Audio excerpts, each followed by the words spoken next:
आपकी जर्नी के बारे में, आपकी लाइफ के बारे में सब हम जानना चाहेंगे। मैं एक नियो सन्यासिन हूँ। मेडिटेशन सेंटर चलाती हूँ स्वामी जी आनंद अरुण ने, जिनसे मैंने सन्यास लिया। उन्होंने मुझे गोवा का कोऑर्डिनेटर बनाया। ओशो का सन्यास मैंने लिया था 2021 कि आज के पेरेंट्स को आप क्या देना चाहेंगे कि ये रोक टोक जो हुई या नहीं हुई आपके साथ, वो होनी चाहिए आज की जनरेशन के लिए? किसी को कुछ सिखा नहीं सकती, बट मैं ये आपको बता सकती हूँ कि फ्रीडम की एनवायरनमेंट, उन्हें सेलफोन मुझे देना पड़ा। उन्हें पता होता था मैं कहाँ की। ना पैसा चाहिए, ना गाड़ी चाहिए, मेरे को प्यार चाहिए। मुझे प्यार चाहिए नहीं, मुझे प्यार देना है। देना होगा। There is a difference. मेरे अंदर प्यार बहुत है, मैं देना चाहती हूँ। पार्टी के लिए तो के नाम से ही है गोवा, बट एक नॉर्मल लाइफ के लिए गोवा कैसा है? डिपेंड करता है कि आपको किस टाइप का नॉर्मल लाइफ पसंद है। अगर आपको शोर शराबा पसंद है, आपको सिटी का फास्ट लाइफ पसंद है, तो then Goa is not the place for you. Osho के बारे में बताइए, क्या है एग्जैक्टली है? ओशो धर्म गुरु है। क्या बताता है, क्या सिखाता है, क्या है? ये आपको ये सिखाते हैं कि कैसे दुनिया में जीना है, लेकिन दुनिया का हो के नहीं। सो मैम, बॉलीवुड के बारे में बताइए। एज अ एक्ट्रेस आप काम किया है बॉलीवुड में, एज अ प्रोड्यूसर, तो उस बारे में डिटेल में जरा बताइए। एक्टिंग तो मैं 12 साल की उम्र से कर रही हूँ स्टेज पे। मैं फिल्म इंडस्ट्री में 2003 में आई थी। 6 साल मैंने बॉम्बे में किया। वहाँ से फिर मैं अपने एक्स के साथ, जो JL50 के राइटर डायरेक्टर भी हैं, उनके साथ मैं चली गई कनाडा। तो पालकी एक फिल्म थी, हमने बनाई थी कमर्शियल लेवल पे।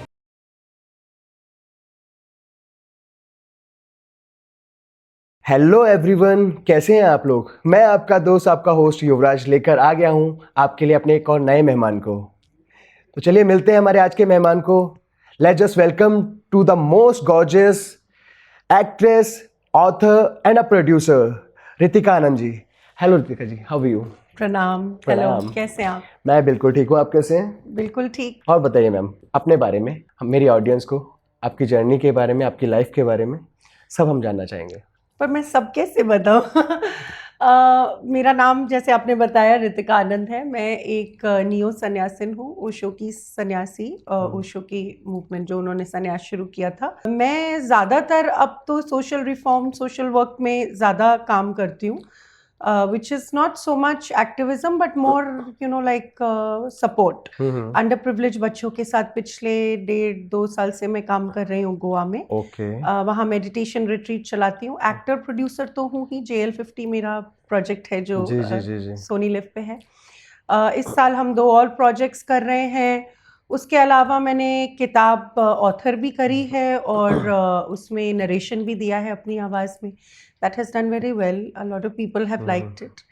And apart from that, छोटी छोटी बहुत सारी चीज़ें करती हूँ, एंड पॉडकास्ट बहुत करती हूँ। I call myself a conversationalist. Okay. And now I'm kind of moving into a stage that should come before conversation, which is comprehension. लेकिन आज की दुनिया में बातें पहले होती हैं और comprehension बाद में होता है। Right. तो अब मैं कॉन्वर्सेशन से कॉम्प्रिहेंशन की तरफ थोड़ा अपने पॉडकास्ट में डाइवर्ट कर रही हूँ अटेंशन को, where I think people can find similarity as oppose to differences.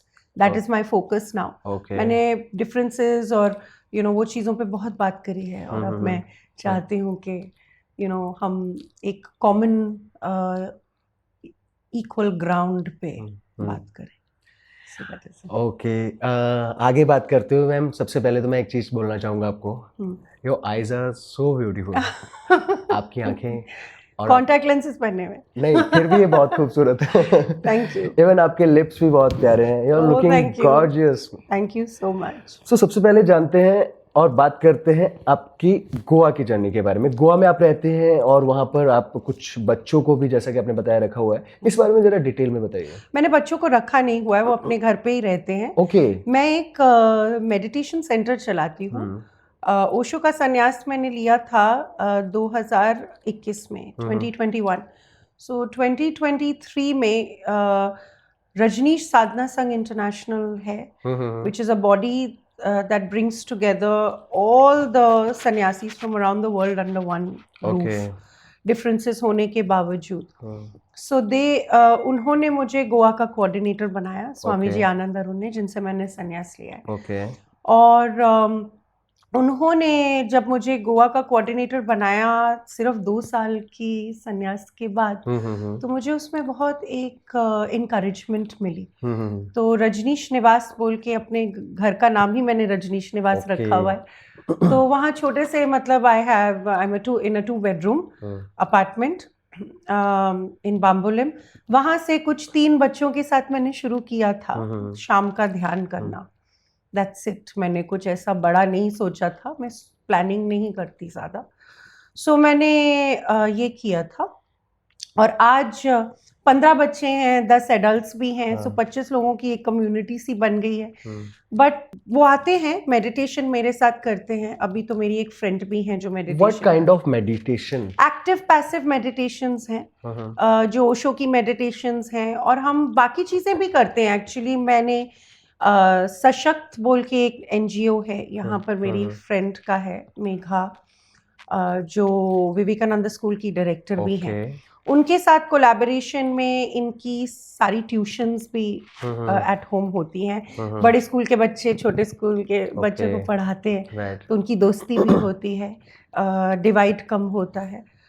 उसके अलावा इंडिविजुअली इन सब में एक क्रिएटिव एबिलिटी मैंने देखी जो सब में होती है। किसी को डांस में है, किसी का कैमरा में है, किसी की पेंटिंग में है, किसी का राइटिंग में है, किसी का गिटार में। तो वो सारी क्रिएटिव जो टैलेंट्स है उनकी इंडिविजुअल ऑनलाइन सेशंस भी होते हैं। तो उनकी ओवरऑल डेवलपमेंट जो है वो आप देखते हैं?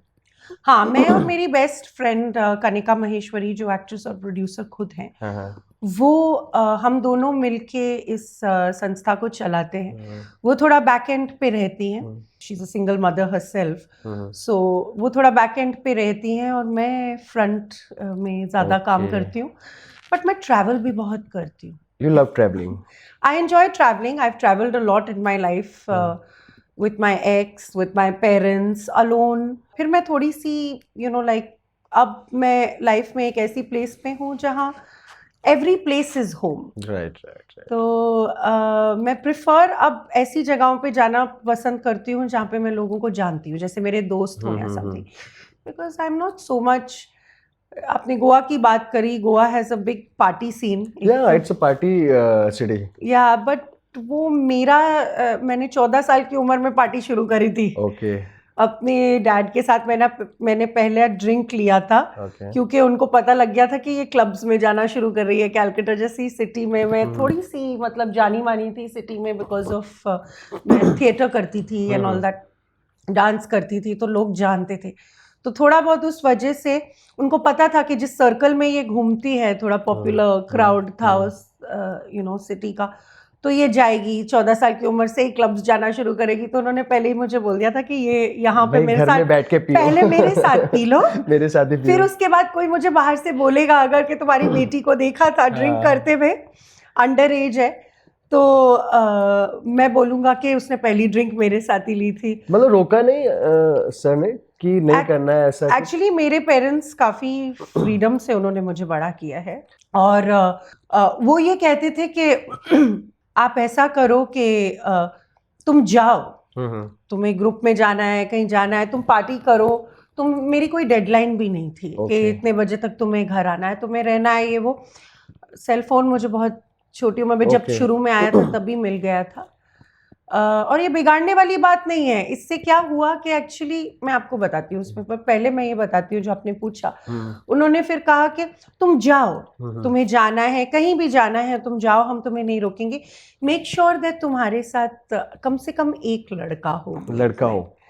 वेरी ऑपोजिट भैया, वेरी ऑपोजिट, वेरी। क्योंकि लड़का अगर होता है, क्या होता है कि मेरे पेरेंट्स को थोड़ी वो सांत्वना रहती थी कि like someone strong, women are strong but more internally, आदमी में बल होता है। तो वो कहते थे क्लब्स वब्स अगर तुम जा रहे हो जहाँ पे क्राउड है, तो तुम्हारे अगर दोस्त होंगे, और हमारा ग्रुप काफी बड़ा था, 20-22 लोगों का ग्रुप था, हम लोग सब जगह साथ में जाते थे।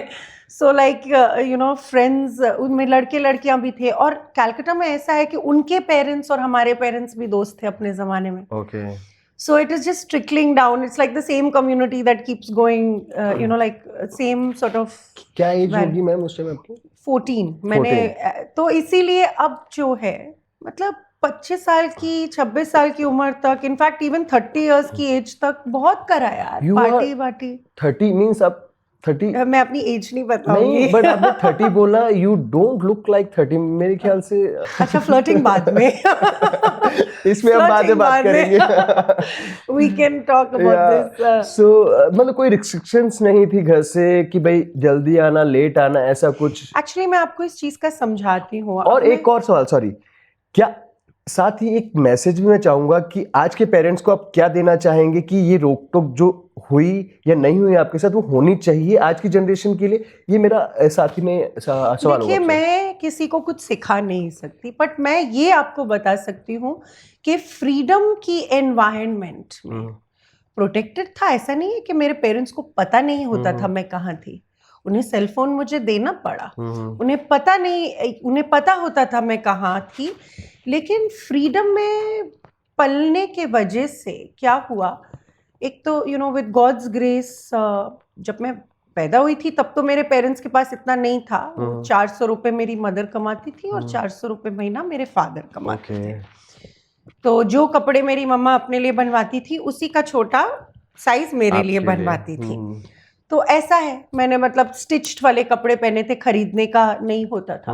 लेकिन जब तक मेरी सिस्टर ने जन्म लिया, which was when I was 9 years old, तब तक उन्होंने बहुत तरक्की करी थी। और मेरी मदर खुद काफ़ी फादर काफ़ी मॉडेस्ट बैकग्राउंड से हैं। मतलब मेरे ग्रैंडफादर जो पैटर्नल है वो बैंक में एक मैनेजर थे। लेकिन मेरी मदर बहुत ज़्यादा वेल्थी बैकग्राउंड से आती हैं, very wealthy, very educated, very high status. तो उसमें वो उससे आती थी। तो उनका ये था कि उन्होंने लव मैरिज करी थी उस जमाने में, एंड शी सेड दैट कि I will choose love first. मेरा भी वही है लाइफ में, I will choose love over everything else, including my own ambitions. So love ना को पैसा चाहिए ना गाड़ी चाहिए, मेरे को प्यार चाहिए। जो मुझे प्यार चाहिए नहीं, मुझे प्यार देना है। देना देयर इज अ डिफरेंस। मेरे अंदर प्यार बहुत है, मैं देना चाहती हूँ। So the thing is that उन्होंने जब मुझे इस तरीके से बड़ा किया, वेल्थ भी देखी, फ्रीडम भी देखी, ये सब चीज़ें जब देखी तो क्या होता है कि एक पॉइंट के बाद इंसान सेटिस्फाई हो जाता है। राइट। जब सेटिस्फाई आप हो जाते हो और वो चीज़ आपसे गिर जाती है, उसकी इम्पोर्टेंस रिड्यूस हो जाती है आपकी लाइफ में, तो आप आगे बढ़ सकते हो consciousness towards other things in life. Otherwise आप देखोगे ज़्यादातर दुनिया इसी रैट रेस में फंसी हुई है। अगर आप पैसे को चेज नहीं कर रहे तो आप नाम को चेज नहीं कर रहे, या आप नाम को चेज कर रहे हो, नाम को चेज नहीं कर रहे तो कम्युनिटी को चेज कर रहे हो, कम्युनिटी नहीं चेज कर रहे तो कुछ ना कुछ you are always chasing. Right.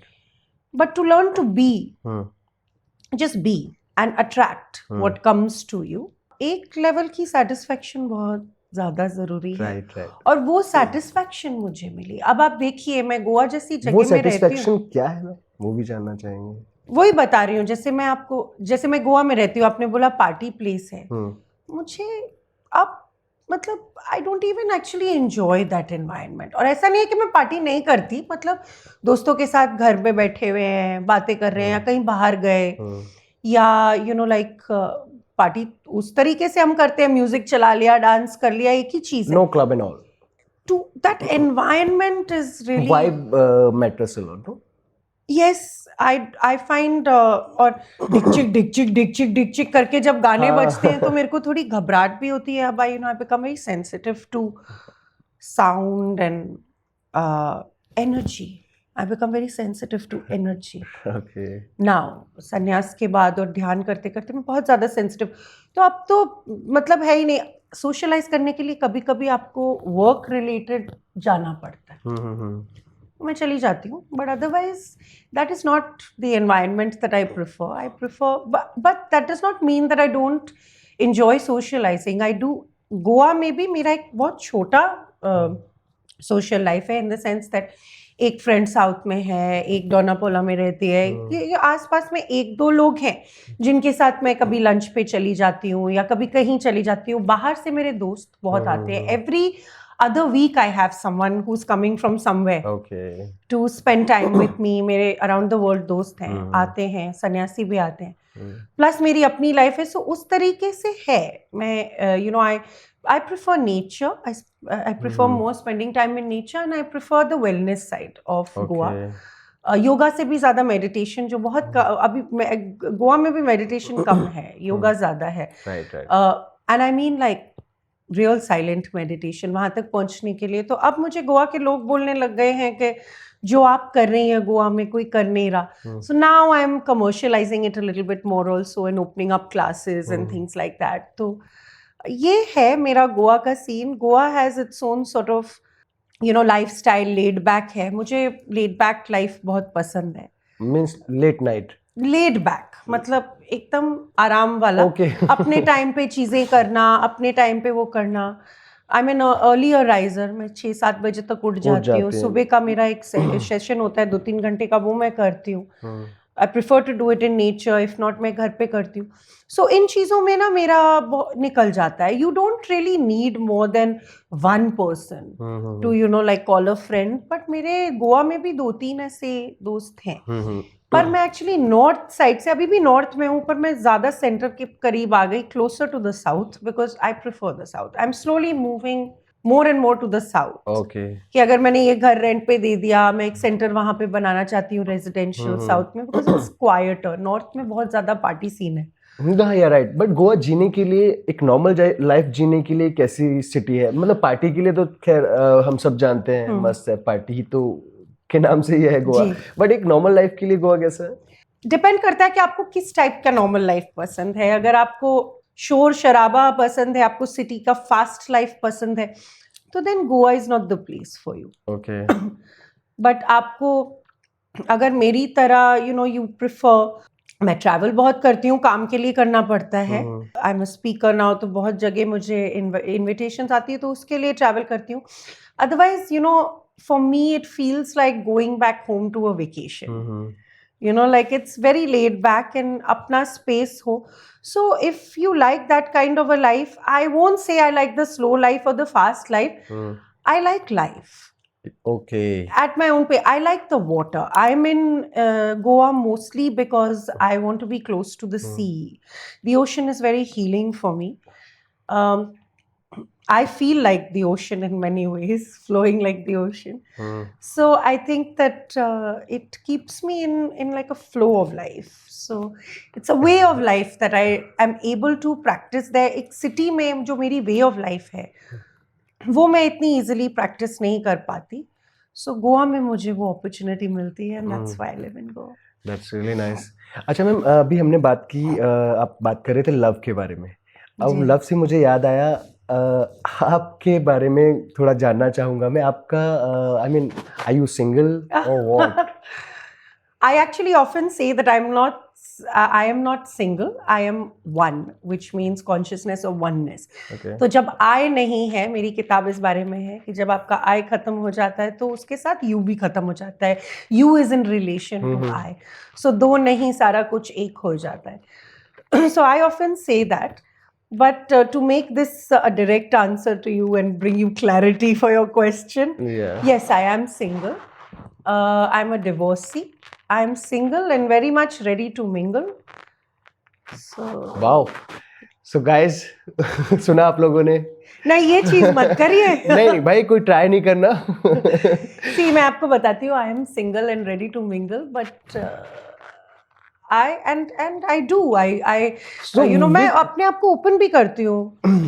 To if there is someone who I feel is wanting my attention or is wanting to approach me, I give it. I give it an opportunity. But बहुत जल्दी मुझे ये समझ आ जाता है कि किसके साथ रहा जाएगा या नहीं रहा जाएगा. नहीं, मतलब if you partnership, companionship का partnership अगर आप किसी के साथ करते हो, कम टाइम, 1 हफ्ते के लिए हो, 1 महीने के लिए हो, 1 साल के लिए हो, 1 जीवन के लिए हो, डजंट मैटर. जितने टाइम के लिए आप किसी को उस जगह में स्पेस देते हो, एज अ कंपेनियन और as even a good friend, however you look at it, तो आपकी एक कॉन्शियसनेस लेवल की मैचिंग होनी चाहिए. What kind of a guy you are actually? I don't have a type. मतलब कुछ तो होगा ना, मतलब लोग. देखो, you can't buy me with money. भगवान ने दिया, काफी दिया, और अभी दे रहे हैं, और and right. I have the capability of earning whatever. भगवान का दिया हुआ बहुत है। पैसे से आप मुझे नहीं खरीद सकते, नाम से नहीं खरीद सकते, शोहरत से नहीं खरीद सकते, मतलब आप इन वर्ल्डली मटेरियलिस्टिक चीज़ों से, सुपरफिशियल चीज़ों से मुझे खरीद नहीं सकते। आप आई एम नॉट सेलेबल, नहीं आई am not for sale, but प्यार से ही सब कुछ किया जा सकता है। और ये भी नहीं, it is not just about how you love me and how much you learn. लोग एक्चुअली मैंने देखा है कि मेरे को अप्रोच करने से पहले पहले मेरे ऊपर स्टडी करते हैं, उनको देखते हैं अच्छा ये इसके तरीके हैं तो हम ये चीज़ें बोलते हैं। हाँ। सो देन मैम वो तरीके बता दीजिए ना प्लीज। आप स्टडी कीजिए। सो द थिंग इज उनको ऐसा लगता है, बट मेरे को जो स्टडी करते हैं वो एक चीज भूल जाते हैं कि जो मैं एक्सप्रेस करती हूँ वो मैं अपने प्रेम को एक्सप्रेस करती हूँ। तो if you love me in the same way that I love you, that is not the thing. मेरे लिए आई थिंक ये क्राइटेरिया काफी इंपॉर्टेंट है, that how comfortably you can receive the love that I'm giving. Do you get overwhelmed? Because ज़्यादातर लोग overwhelm हो जाते हैं, बिकॉज मैं बहुत ज्यादा खुल के और बहुत ज्यादा पागलों की तरह प्यार करती हूँ। I believe in loud love. Love need not be that silent, it needs to be loud. Ritika ji, हम जानना चाहेंगे आपके दिल में जगह बनाने के लिए ऐसा क्या करना पड़ेगा? ऐसा क्या कर सकता है कि ये तो प्लीज बताना पड़ेगा। मुझे पता नहीं, देखिए ऐसा है, कैसे इम्प्रेस कर सकते हैं आपको? देखिए आप मुझे इम्प्रेस कर नहीं सकते, that is the thing. I don't get impressed, मैं इम्प्रेस नहीं होती, ये बहुत बड़ी चीज है। I don't really get impressed. तो आप अगर कोशिश करेंगे how to strike a pose with me and impress me, that will most often not work for two reasons. I will explain. ऐसा नहीं है कि मैं arrogant हूँ और मैं बोल रही हूँ अरे अरे ये मेरे पीछे आ रहा है तो मैं ज्यादा भाव दिखाऊं, ऐसा नहीं है। If मैं भाव नहीं दिखाती, अगर बहुत क्लैरिटी है बीच में, then and there is, I think that it is, एक तो आप मतलब जब you try to impress, then you go overboard, मतलब आप इतनी इंटेलिजेंट चीजें करते हो या स्मार्ट चीजें करते हो, मेरे सिर के ऊपर से निकल जाती है, नंबर वन। मुझे समझ नहीं आता when someone is hitting on me, unless वो डायरेक्टली आके ना बोले ना भाई मुझे तू पसंद है, मैं तेरे साथ टाइम स्पेंड करना चाहता हूँ, मैं तेरे को जानना चाहता हूँ। अगर इतना डायरेक्ट कोई मुझे ना बोले ना, मुझे समझ ही नहीं। मतलब कनाडा आना पड़ेगा अब आपको इम्प्रेस करने के लिए? कनाडा मैंने बोला ना आप इम्प्रेस नहीं कर सकते मैं, लेकिन अच्छा, आपको एक चीज बता सकती हूँ, बहुत ज्यादा आप पुश कर रहे हैं तो हाँ प्लीज मुझे बताइए। आप खुद से प्यार करवा नहीं सकते। आपकी एसेंस में अगर वो चीज है जो मेरी रोमांटिक स्ट्रिंग्स को पुल कर रहा है, तो आपको कुछ बोलने की भी जरूरत नहीं है, आपको अपने आप मेरा प्यार मिल जाएगा। मैम आप कोई सुंदर ही इतनी है, यू आर गॉर्जियस, मैं तारीफ कैसे करूं? I don't have word to explain it. But खाली शक्ल पे मत जाओ, अंदर से कभी कभी मुझे चुड़ैल भी बोलते हैं लोग। नहीं आई डोंट थिंक सो। आप इतनी प्यारी, मतलब मेरी नजरें आपकी आंखों से हट नहीं रही, मैं क्या करूं? Clear, be direct, be clear, figure out what you want, come and tell me. सुना गाइस, डायरेक्टली, नो फालतू की बातचीत, डायरेक्टली अप्रोच करना। I have played many games, I'm not interested in games. No, हाँ मैम, ये तो आपने सही कहा। Play is a different thing. I don't mind play. जैसे दो बच्चे आपस में करते हैं या टीनेजर्स में होता है, that I don't mind. That is very romantic as far as I'm concerned. आपने बोल दिया आप कनाडा से आते ही सबसे पहले कॉफी पे चलेंगे मेरे साथ। गाइस आप लोग सब ये तो इन्होंने खुद ही बोल दिया। अरे आपने बोला था मैम। चलो एक कॉफी में कोई फर्क नहीं पड़ता, मैं कॉफी पीती नहीं हूँ एक्चुअली। चाय भी नहीं पीती। बियर? हाँ बियर कभी कभी। अभी मैंने एक्चुअली बहुत साल हो गए, आई डोंट टच ड्रिंक्स। मैं एक्चुअली फोटोज में मॉकटेल्स लेके खड़ी होती हूँ तो लोगों को लगता है कि ये रोज ड्रिंक करती है, बट संन्यास के बाद मेरा छूट गया। आई डोंट ड्रिंक। कभी एक आध बहुत ज़्यादा बड़ी सेलिब्रेशन हो और कोई फोर्स कर रहा हो तो मैं एक बियर ले लेती हूँ, या whisky is my drink of choice, तो मैं ले लेती हूँ, but otherwise no, I don't drink. अगर हमारा ये पॉडकास्ट वायरल होता है तो will go for glass of beer, right? So ma'am, jokes apart, आप सच में बहुत प्यारी हैं एंड बहुत खूबसूरत है। अब मुझे पूरा यकीन हो गया और मैं हवा में उड़ रही हूँ। अभी हम बात करते हैं मैम ओशो के बारे में। एक्चुअली मैंने सुना है ओशो को, मैं एक्चुअली उतना नहीं जानता, शायद बहुत सारे लोग इतना नहीं जानते हैं। ओशो के बारे में बताइए, क्या है एग्जैक्टली ये? ओशो धर्म गुरु हैं। एक्चुअली वो फ्रेंड है। ये क्या बताता है, क्या सिखाता है, क्या है ये exactly? आपको ये सिखाते हैं कि कैसे दुनिया में जीना है, लेकिन दुनिया का हो के नहीं जी, क्योंकि दुनिया जब आपको ओन कर लेती है तो फिर आपको बहुत तरीकों से मोल्ड करने की कोशिश करती है, आपको सिखाने की कोशिश करती है, ऐसे हो वैसे हो। And I don't stick to the norm, because ऐसा नहीं है कि मैं कोशिश करके don't stick to the norm और I go against it, it does not sit with me. So वो आपको अब खुद के अंदर, वो कहते हैं कोई भगवान बाहर नहीं है, लोग उन्हें भी भगवान बोलते हैं, लेकिन वो कहते हैं बाहर कोई भगवान नहीं है, जो है तुम्हारे अंदर है, तुम उसे ढूंढो। और उसे ढूंढने का तरीका ध्यान है या प्रेम है, लेकिन प्रेम की कमी इस धरती पे बहुत ज्यादा है, बहुत ज्यादा है।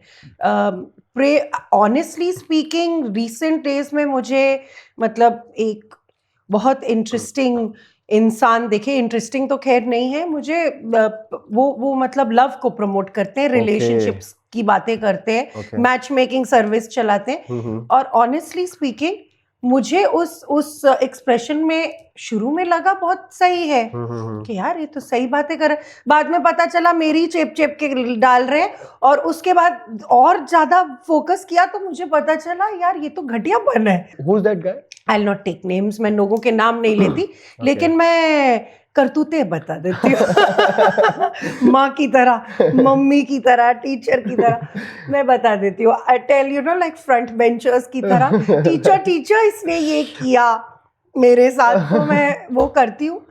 And I have a voice और आई कैन वॉइस दैट, मतलब मुझे तो एक्सट्रीम पेट्रियार्की के अलावा कुछ दिखा नहीं।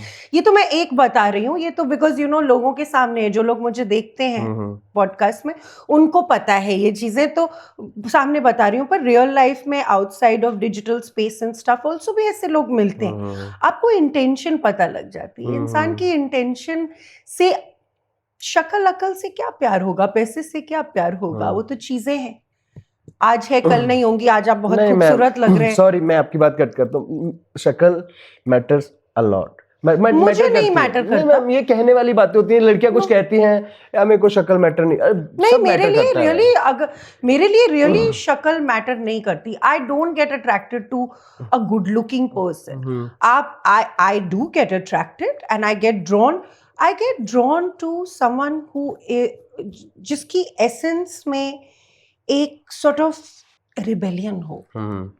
जरूरी नहीं हो बाहर जाके लड़ रहा हो, लेकिन जिसकी एसेंस में एक रिबेलियन है, मुझे बहुत, I get attracted because I think वहाँ एक सिमिलैरिटी बनती है मेरी। तो और मुझे बहुत ज्यादा ना लाइफ में दबाया गया, not by my parents and all, but outside world ने बार बार मुझे दबाने की इसलिए कोशिश करी क्योंकि मैं बहुत ज्यादा खुल के, यू नो लाइक जब करती हूँ तो खुल के करती हूँ, दिल खोल के।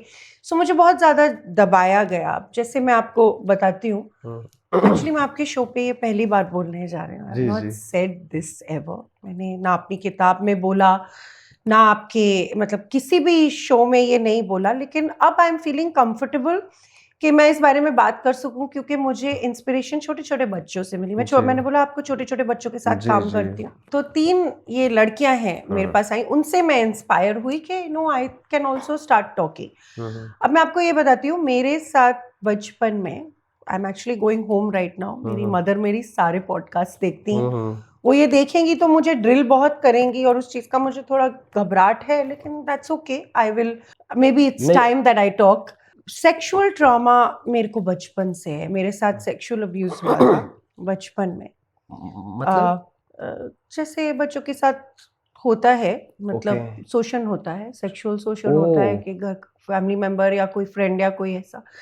सो उस तरीके से हुआ था मेरे साथ, और मैंने किसी को बताया नहीं क्योंकि उस टाइम में मुझे समझ नहीं आया। जब तक समझ आया, चीजें इतनी बदल चुकी थी। किसी अपने के जी इससे ज्यादा नहीं बोलूंगी, लेकिन मैं आई एम स्टिल। सो अब मैंने जब उस चीज को तंत्रा की स्टडी से, इससे उससे प्रैक्टिसेस से हील करना शुरू किया, तब मुझे ये रियलाइज हुआ कि मेरी लाइफ में सारे रिलेशनशिप्स में प्रेम की कमी कभी नहीं थी, अंडरस्टैंडिंग की कमी नहीं थी, इन बहुत ऊपर से रिलेशनशिप बहुत परफेक्ट था, I had everything I needed, but I don't think that they would ever work because I would get very uncomfortable to let even someone who's my partner come beyond a point close to me. Okay. Because, you know, that sexual trauma would come up. Mm-hmm. So I would kind of turn away from, you know, sexual sort of this thing. उस पे मैं बहुत ज्यादा घबरा जाती थी तो relationship बाद में भी अब आपने पेरेंट्स से बात की इस बारे में या कुछ किया जब समझा आपने इसको? कि मैंने जब पॉडकास्ट में आके सेक्स टू सुपर कॉन्शियसनेस और ऐसी ऐसी चीजों के बारे में बात करनी शुरू करी, कॉन्फिडेंटली बोला ये वो, तो फिर इन बच्चियों को करेज हुआ। राइट। तब उन्होंने आके एक एक करके, फिर थोड़ी बड़ी वाली पहले आई, फिर और उन्होंने आके मुझे बताया कि उनके साथ घर में सोशल क्या। हाँ, राइट। फिर उसका मैंने वो किया कि नहीं, ये नहीं चलना चाहिए। पर जो चीजें मैंने सीखी, जिस तरीके से मैंने उस चीज को हील किया, बिकॉज नाउ आई एम नहीं, हीलिंग के साथ साथ मैम आपको ये नहीं लगता कि जब आपको उस चीज की समझ आई तो एक्शन भी लिया जाना चाहिए था कोई? देखो, दो नजरिए होते हैं इस चीज के। One, you can approach something with revenge and the other approach is love. Hate होता है, लव होता है। तो जब तक मुझे ये बात समझ आई, तब तक मैंने देखा कि वो इंसान भी एक अच्छी जगह पे, लाइक यू नो, सेटल हो गए, एक बीवी है उनकी अच्छी जो प्यार करती हैं, वो उस नजर से अब मुझे नहीं देखते। इनफैक्ट पूरी तरह से नजर उठा के नहीं देख पाते। सुन तो लीजिए। जी। और उसके जो उनके बच्चे हैं अब, and the thing is that yes, I can make a noise and I can set an example के perpetrators को वो होना चाहिए। ठीक है, वो सब कर रहे हैं, बट वो इंसान तो ऑलरेडी मेरे सामने मतलब झुक गया। लाइफ टुक मी समवेयर एल्स, वो मुझे देख भी नहीं पाता। अब उसको रिवेंज दिलवाने के लिए या उस परपेट्रेटर को करने के लिए मैं उसकी फैमिली को भी दुख पहुंचाऊं, this I do not want. And things have changed, but yes, मैंने उस चीज को इस तरीके से यूज किया कि मैं उसको एज एन एजुकेशन पॉइंट बना लिया। औरत होने के बावजूद, गालियां खाने के बावजूद, अभी तो जिनकी बारे में मैं बात कर रही हूँ, कुछ दिन पहले उन्होंने तो मुझे मतलब शराब का ग्लास ही बोल दिया, लिटरली, यू नो, लाइक, क्योंकि ट्रिगर्ड थे। I don't want to share my energy with people who are like, you know, who think like that about women, कि अगर वो एक पर्टिकुलर स्ट्रक्चर में नहीं फिट करती तो वो, यू नो, लाइक उसको तुम कुछ भी बोल सकते हो। सो अगर मैंने जब ये किया तो उन्होंने आके जब मुझे बोलना शुरू किया कि हमारे साथ हो रहा है, इंस्पायर होके, तब मुझे ये पता चला कि no, the more I speak about the experiences that I've gone through, the more I share my own story, the more the people that really matter। यार, हम लोग जो हैं, हमको तो आप लोग बुला लेते हो, हम लोग तो अपनी कहानियां बता सकते हैं, उन लोगों को कौन पूछेगा? सही बात है। वो इंसान नहीं है क्या? और ये ऐसी चीजें तो आम हैं जो कि हर दूसरी तीसरी लड़की के साथ ऐसा हो रहा है। राइट। लेकिन वो जो ट्रॉमा आपको छोड़ देता है, और उस एज में वो बच्ची, वो लड़की कुछ बता नहीं पाती है, कुछ कर नहीं पाती है, उसको पता ही नहीं होता है। और ये हर दूसरे तीसरे घर की कहानी है। तो इसलिए जब मैंने ऐसी चीजों के बारे, अब मैं जब घर जाऊंगी, जब मैं खुद तो कुछ नहीं बोलूंगी, लेकिन जब मेरा पॉडकास्ट देखेंगे, मुझे पूछा जाएगा, बोला जाएगा, घर में कलेश होगा, अब वो चीज बाहर आएगी। जी। अब मैं उस चीज को नहीं रोक सकती बाहर आने से, लेकिन मैं इस चीज को पर so now when I reach this space, I am like, who cares man? उनको तो इतनों को पता चल गया, अब पूरी दुनिया को भी पता चल जाए, हो सकता है किसी और लड़की का कुछ हो जाए, वो बच जाए। राइट। मेरे लिए ये इम्पोर्टेंट है कि change happens. I am not here to sit and create activism and fight. मैं लड़ना नहीं चाहती, लेकिन मेरे अंदर एक वॉरियर स्पिरिट है। अब तुम मुझे उस चीज पे करोगे तो फिर तो मैं बोलूंगी, मेरे पास मेरी आवाज के अलावा और क्या है? राइट। पर फैमिली पूछेगी उस बंदे का नाम, फिर तो आपको बताना तो पड़ेगा। मैं बोलूंगी, मैं सच बोलूंगी। तो तब वो चीजें, मैं पूरी तरह से सच बोलूंगी, कलेश भी होगा, कुछ भी होगा। आप दुनिया को नहीं बदल सकते, you can not change the world, you can be the change, and you can not be the change if that is your focus. Outcome by I want to be the change in the world, so I'm going to change myself. You change yourself. The change is a byproduct. you work on yourself, you work on how you feel inside. Okay. वही तो बाहर दिखता है. Right वो right आपको जो आप जो इतनी तारीफ कर रहे हैं मेरी हम्म खूबसूरती की, जी वो आपकी आंखों में है, जी वो मेरे अंदर नहीं है. आपकी आंखों में खूबसूरती है, beauty lies in the eyes of the beholder. तो आप देख रहे हो, ये तो मैं बहुत जगह बोल चुकी हूँ. और अगर कुछ है भी तो वो एक एसेंस है जो सामने आ रही है, छलक रही है, as within so without है. और इस चीज पे ऐसा है कि मतलब it is a blessing and a curse to look. आप इतनी तारीफ कर रहे हैं, तब मैं आपसे अपनी दिल की बात शेयर कर रही हूँ. खूबसूरत होना सिर्फ ब्लेसिंग नहीं है, it is also a curse. Right right क्योंकि क्या होता है कि आपकी सुपरफिशियल देख के लोग आपको पोजेस करना चाहते हैं. जब आप पोजेस नहीं होना चाहते, you don't want to be owned by a person, or you say no, this is not, we can just be friends, ये नहीं है, वो नहीं, ये भी नहीं, नॉर्मल लोग भी, like women and other, I've seen it all my life. क्या होता है कि फिर वो इतनी ज्यादा ईगो में आ जाते हैं सही बात है. कि फिर वो आपकी खूबसूरती को ही आपके अगेंस्ट यूज करके, जैसे मैंने बोला ना, किसी ने मुझे कोई शराब की बोतल बोल देगा, कोई मतलब कुछ भी बोल देगा, लाइक ब्रोथेल, मतलब क्या क्या नहीं बोला गया मुझे, ब्रोथेल, ये वो. बिकॉज क्या है कि अब खूबसूरत लड़की होती है, खूबसूरत छोड़ो, मेरी एनर्जी के वजह से बचपन से मेरे ज्यादा लड़के दोस्त थे, कम लड़कियां दोस्त हैं. ज्यादा अगर लड़के दोस्त हैं, आप बात करते हो and you don't feel a taboo talking to a man, specially when they are talking about concepts and ideas and things that match with you. तो सीधा होगा कि भाई ये लोगों को she makes them fall for her. Right. This is a patriarchal thought process. There is a way that you can sit there and say you can talk about anti-patriarchy and everything, लेकिन आपकी DNA में ही है वो. Right. Exactly. जब आपके अंदर एक second के लिए भी ये सोच आई ना, जजमेंट आया कि ये एक लड़के से अगर बात कर रही है या किसी दूसरे लड़के से बात कर रही है, मैं अपने बच्चों को सिखाती हूँ, दूसरे लड़के से बात कर रही है और समथिंग लाइक दैट, तो ये उसको एंटाइज कर रही है. वहां पे 50 लड़कियां बात कर रही हैं, मतलब अगर मैं सोशल मीडिया की बात कर रही हूँ, 50 लड़कियों ने वहां पे कमेंट किया हुआ है, पर अगर वो बंदा सिर्फ मेरे कमेंट को या मेरे पोस्ट को या मेरे को अटेंशन दे रहा है और वो कर रहा है, तो आपके दिमाग में अगर ये एक सेकंड के लिए भी आया ना, यही कुछ करती है, तभी वो लोग अट्रैक्ट होते हैं. ये आपका पेट्रियार्कल बहुत गंदा थॉट प्रोसेस है, जो खून में है, अपने मतलब डीएनए में है. क्योंकि ये तो it is a softer way of saying, जैसे मुस्लिम कंट्रीज में बोलते हैं, अगर पैर भी दिख गए ना, तो तुम मर्द को उकसा रही हो. This is a softer way of saying that only. Right. तो पेट्रियार्की की बात भी आप तब शुरू कर सकते हो. Like I am saying, I am going from conversation to comprehension now, जो पहले होना चाहिए. कॉन्वर्सेशन शुरू करने से पहले मुझे क्या पता था कि कॉम्प्रिहेंशन इतनी ऑफ होगी.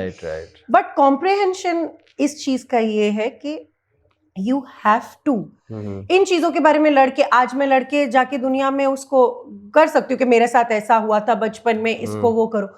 या that is fine, it will be another feather in the cap of feminism. लेकिन मैं आपको ये बताना चाह रही हूँ कि the opposite, the answer to patriarchy is not a feminist movement. Ma'am, ये इसी चीज ने आपकी पर्सनल और प्राइवेट लाइफ को भी इफेक्ट किया है? बहुत ज्यादा. मेरी शादी में I was in a very loving relationship.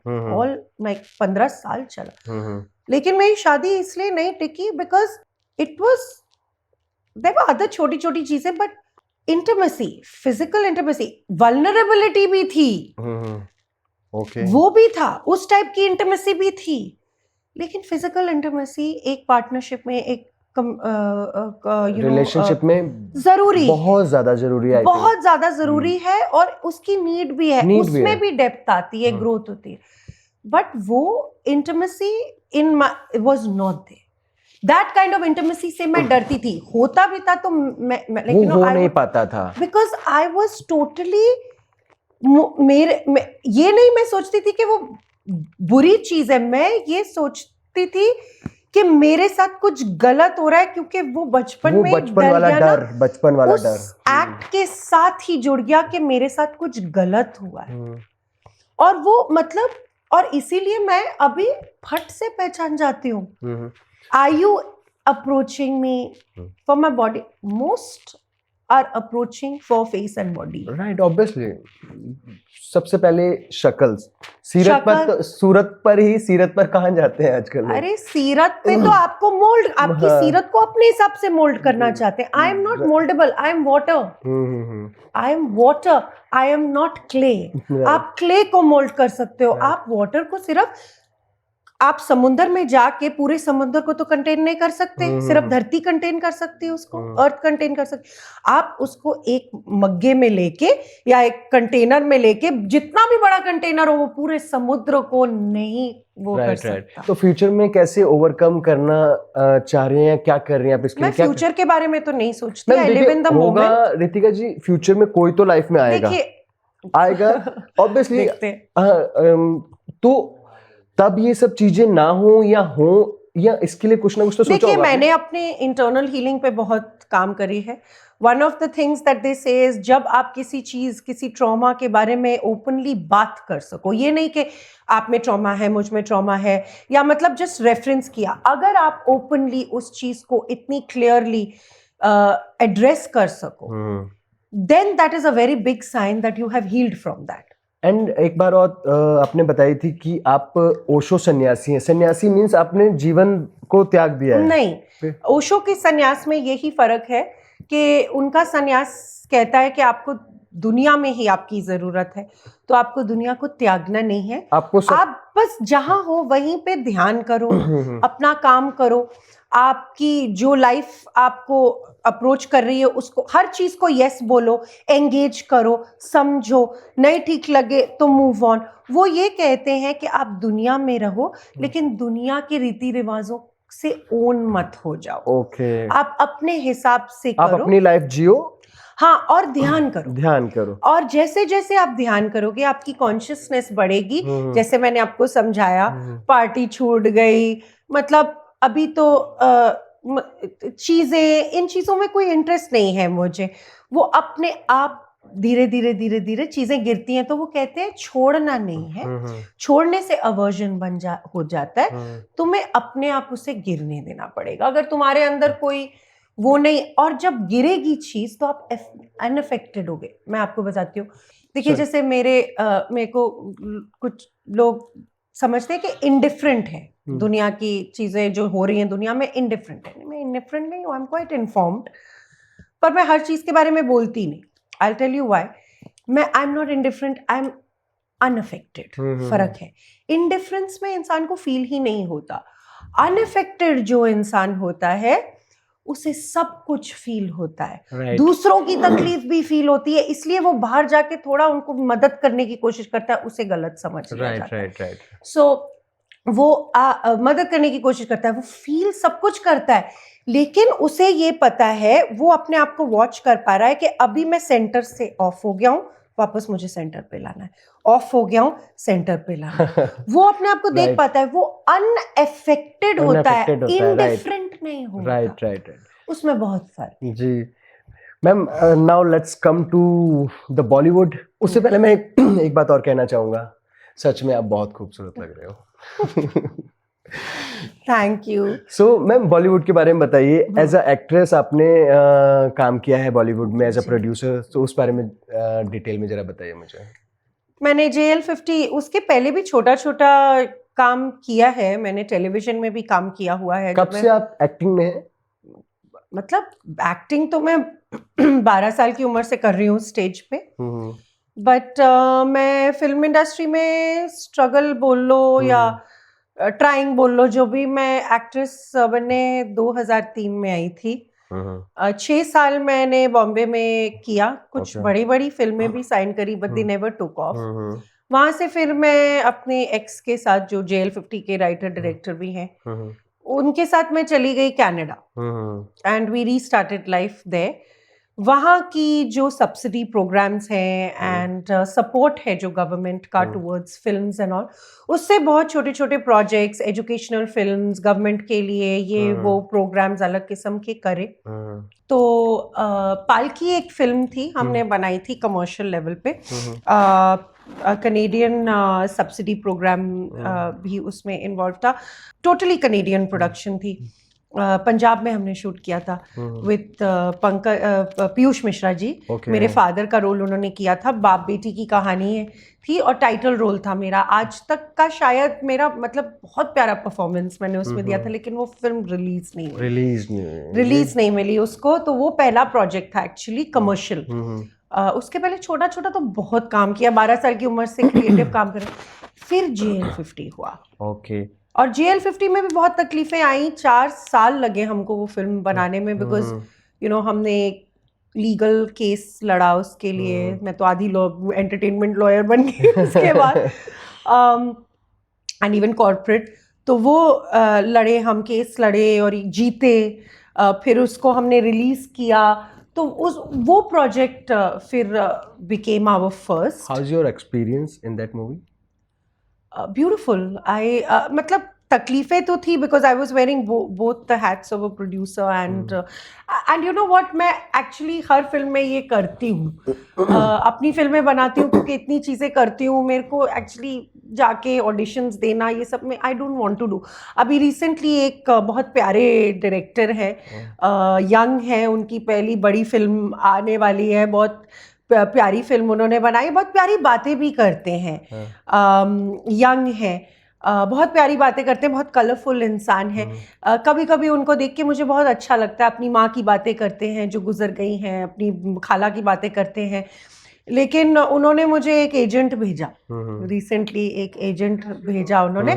अपने दिल से तो उन्होंने बहुत अच्छी चीज करने की कोशिश करी, मैं तो इंटेंशन देखती हूँ, इसलिए मैं कुछ गलत नहीं मानती इसको। लेकिन वो जो एजेंट थे, उनकी मतलब एनर्जी, नियत नहीं सही थी। वही ना, मतलब वही होता है। उन्होंने मुझे प्रमोट भी जिस तरीके से करना शुरू किया, बहुत like I did not like, क्योंकि मैं उस टाइप का काम करती नहीं हूँ। कभी कभी मजाक में, खेल खेल में मैंने कुछ किया, तो उन्होंने उस टाइप का मैं काम करती नहीं हूँ। सो यू नो लाइक जिस तरीके से प्रमोट किया, तो मुझे ऑनेस्टली बोलना पड़ा कि वो मुझे मैनेज नहीं करते। और बाद में लाइक अच्छा नहीं लगा मुझे ये चीज़। लेकिन मैं ये जानती हूँ कि गलत इंटेंशन से नहीं था, क्योंकि वो सोच रहे थे कि तुम्हें कुछ खुद करोगी, एफर्ट नहीं तो तुम्हें काम कैसे मिलेगा। लेकिन सच बात तो ये है कि मैं जाके ऑडिशन दे के काम ढूंढना ही नहीं चाहती। That is not my focus. मैं फिल्में बनाने में इंटरेस्ट रखती हूँ। I am a creator. तो जब आप क्रिएट करोगे, उसमें जो अच्छा कोई रोल होगा वो तो मैं खुद कर ही लूंगी ना। हर फिल्म में एक लड़की की तो जरूरत होती है, तो मैं कर ही लूंगी। एक्टिंग का टैलेंट है मुझे, एक्टिंग करने की भूख अब नहीं रही। बिकॉज अध्यात्म में जाने के बाद, संन्यास में जाने के बाद जो मेरी कॉन्शियसनेस लेवल उठी है, उसमें मुझे ये दिख गया कि in every phase of life, अभी मैं आपसे बात करूं, everything we are acting. I am not saying we are not being authentic, मैं सच ही बातें कर रही हूँ। लेकिन कैरेक्टर, पर्सनालिटी, ये सारी चीजें एक्टिंग ही है। राइट। तो जिसको ये चीज समझ आ जाती है, उसको फिर भूख नहीं रहेगी एक्टिंग। एज अ एक्ट्रेस, जो आजकल मुंबई में, बॉलीवुड में जो लड़कियों को फेस करना पड़ता है, क्या वो सब भी आपको कुछ क्या फेस मतलब जैसे casting couch, compromise and all जो हम सुनते हैं, तो वो सब भी आपको कुछ ऐसा फेस करना पड़ा, कुछ ऐसा इंसिडेंट, कुछ ऐसी? हाँ, मैं जब शुरू में आई थी, अब मुझे तो तब कास्टिंग काउच भी वर्ड भी नहीं पड़ता था।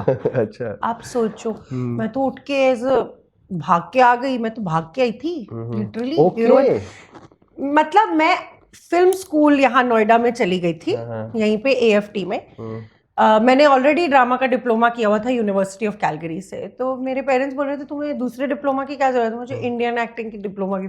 मैं एक्टिंग यहाँ पे, तो एक्टिंग उनको नहीं पता था। मैं डायरेक्शन के प्रोग्राम में आई थी। कहीं पर्सनली वो चाहते थे कि मैं बिहाइंड द कैमरा जाऊं, तो अब वो बहुत खुश हैं कि मैं प्रोड्यूसर हूँ। You know, they wanted me somehow, for some reason. You know, acting profession को अभी भी लड़कियों के लिए नॉर्मल घरों में इतना ज्यादा अच्छे नजरिए से नहीं देखते। और तो मेरे पेरेंट्स ने गलत नजरिए से नहीं देखा, उन्होंने बोला तुम्हारे अंदर एक्टर से बढ़ के बहुत कुछ है। राइट, वो जानते थे। ये मैं भी देख रहा हूँ। एक एक्टर से बढ़ के बहुत कुछ है। Thank you. जी। तो मैं बॉम्बे में जब वहां पे वो उन्होंने मुझे एनरोल किया, मैं एनरोल हुई डायरेक्शन प्रोग्राम में, और जैसे ही मतलब क्लासेस शुरू हुई मैं एक्टिंग में शिफ्ट हो गई। ओके। और किसी को बताया नहीं। और यहाँ आने बॉम्बे शिफ्ट होने से पहले मैं किसी को बॉम्बे में जानती नहीं थी। एक मेरे ब्रदर इन लॉ थे, कजन, वो एक रात के लिए यहाँ पे थे सिर्फ बॉम्बे में, तो उनके घर में सांता क्रूज में जाके रही थी। और एक रात में मुझे घर ढूंढना था, तो मैंने बैंड्रा में फिर एक घर ढूंढा। एक रात ही थी मेरे पास घर ढूंढने के लिए। उसके बाद जब मैंने स्ट्रगल करना शुरू किया, तो जब मैं टेलीविजन तो मुझे बहुत जल्दी मिला, लेकिन मैं टेलीविजन से ऊब भी बहुत जल्दी गई। तो टेलीविजन के साथ साथ जब मैं फिल्में कर रही थी, तो एक जन थे प्रोड्यूसर, उन्होंने मुझे अपने ऑफिस में बुलाया, और उन्होंने पहले दिन तो मेरे को देखा, मेरी पिक्चर्स देखी, और फिर उसके बाद उन्होंने कहा कि ये फिल्म है। उस टाइम में सैफ अली खान बहुत मतलब जोश, मतलब बहुत ऊपर था। तो उन्होंने मुझे दिखाया कि सैफ अली खान ये प्रोजेक्ट कर रहे हैं। मुझे कुछ नहीं पता था चीज़ों का, क्या होता है क्या नहीं। मैं बहुत एक्साइटेड हो गई। तो उन्होंने बोला कल आ जाना तुम, कल हम इसके बारे में डिटेल में बात करेंगे। तो मैं तब जिम विम बहुत करती थी, तो मैं जिमिंग के अपने कपड़े वपड़े एक बैग में लेके अच्छे से रेडी वेडी होके गई। तो उन्होंने फिर मुझे, और मैं बहुत मतलब इनोसेंट थी, मुझे कुछ पता नहीं था, तो उन्होंने मुझे बोला कि तुम उस कमरे में जाओ, ठीक है, वहां वेट करो, मैं आता हूँ। जब मैं कमरे के अंदर पहुंची तो वहाँ एक बेड था, मतलब अच्छी खुशबू, सेटअप, मतलब उन्होंने कैंडल्स वैंडल्स लगा के पता नहीं क्या क्या कर रखा था। तो मेरे को समझ नहीं आया। मैंने सोचा यार शायद ये यहाँ पे रहते भी हैं। मैंने तो ऐसे ही सोचा शायद ये यहाँ पे रहते भी हैं। रहते होंगे शायद। हाँ, कि इनका ऑफिस बाहर है, यहाँ पे ये बेडरूम में रहते भी हैं, तो दैट्स फाइन। तो मैं वहां पे जाके बैठ गई, बेड पे आके बैठी, और वो जब अंदर आए उन्होंने दरवाजा बंद किया, लॉक नहीं किया, लकीली दरवाजा बंद किया, एंड ही ट्राई टू किस मी। He came like this close. मेरी इंस्टिंक्ट ऐसी थी ना, बिकॉज अगेन सेक्सुअल ट्रॉमा के कुछ अच्छी चीजें भी होती हैं। मेरी इंस्टिंक्ट ऐसी थी कि पटाख से उनको मैंने मारा थप्पड़ और निकल गए बाहर। मैं भागी, अपना बैग उठाया, मैं वहां से भागी भागी भागी भागी। रास्ते पे लोग मुझे देखे जा रहे हैं, क्योंकि मेरे साथ ऐसा कभी हुआ नहीं था, और वो सारी चीजें और पता भी नहीं होगा आपको वो सब चीजें। नहीं, मुझे नहीं पता था। बाद में जब ये मी टू मूवमेंट्स और ये कास्टिंग काउच की चीजें बाहर आई थी ना, लाइक मीडिया वालों ने कुछ किया था और इतने सारे लोग पकड़े गए थे, तब मैंने बोला मेरे साथ भी तो हुआ ये, मैं भागी, और मैं भाग रही हूँ। आप सोचो, जिम का बैग पकड़ा, मैं रास्ते में भाग रही हूँ, 4 बंगले भागे जा रहे। लोग मुझे ऐसे देख रहे हैं कि क्यों हाफ के भाग रही है, और मेरे अंदर वही बचपन की सारी चीजें वो सामने आ गई होंगी, और मैं रोए जा रही हूँ और मैं भागे जा रही हूँ। That time I was dating, long distance में मैं डेट कर रही थी अपने एक्स को, और वो ना ऐसा इंसान है कि मैं ग्रोसरी भी लेने जाती थी ना, मेरे साथ पीछे मुश्तंडा ऐसे ऐसे चलता था। लोग कोई मेरे को देखता था, क्या है, बोलती सबसे लड़ोगे क्या? मैं अपना काम कर रही हूँ, ला ला ला ला ला अपने काम कर रही हूँ, और वो पीछे पीछे ऐसे घूमता था। क्या है, क्या देख रहा है? ऐसा है वो। अब तो पर नाम लेना चाहोगे अब वो जो जिस डायरेक्टर? मुझे तो नाम तक याद नहीं है। ओके, मुझे कास्टिंग डायरेक्टर और what? He said he was a producer of that, producer थे। तो मैं तो मान गई। मुझे, और मैं इतना, नहीं लड़कियों को पता होता है आजकल की, मुझे तो तब पता नहीं था, और मैं तो मतलब 22 साल पहले 22 साल पहले की बात कर रही हूँ, मुझे नहीं पता था। उसके बाद फिर मैं डर गई ऑडिशंस में जाने के लिए। डर के फिर मैंने ना 2-4 दिन बाद प्रोड्यूसर शैल को बताया, मेरे एक्स को बताया। उस गुस्सा आ गया, उसने पहले मुझे डांटा। मैं बोला तो मुझे क्यों डांट रहे हो? फिर उस बाद में वो समझा कि नहीं, तेरी गलती नहीं है, मैं फ्रस्ट्रेशन में निकल रहा है, तेरे को नहीं डांट रहा, तू ऐसे किया कर, वैसे किया। उसके बाद से मैं थोड़ा ना अवेयर हो गई, तो मैं ऑडिशंस में तो जाती थी। बहुत अच्छा लगा, बहुत मजा आया आपके साथ बातचीत में। Thank you so much ma'am for coming. So ये थी आज की हमारी मेहमान रितिका आनंद जी। सो गाइस, कैसा लगा आपको आज की बातचीत, आज का कन्वर्सेशन? अपने वैल्यूएबल कमेंट्स में मुझे जरूर बताइएगा। और फॉलो करना ना भूलिएगा इंस्टाग्राम पर, डिस्क्रिप्शन में आपको लिंक मिल जाएगा। और सब्सक्राइब कीजिए, कमेंट्स कीजिए, लाइक कीजिए, शेयर कीजिए। Till then good bye everyone, मिलता हूँ अपने नेक्स्ट एपिसोड्स में। Thank you.